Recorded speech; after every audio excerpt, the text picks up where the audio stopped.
हामी त यता छौं समय अनुसार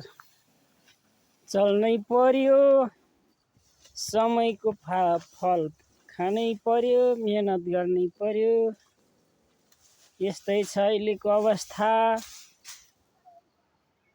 धान पाकिसक्यो खुरिसक्यो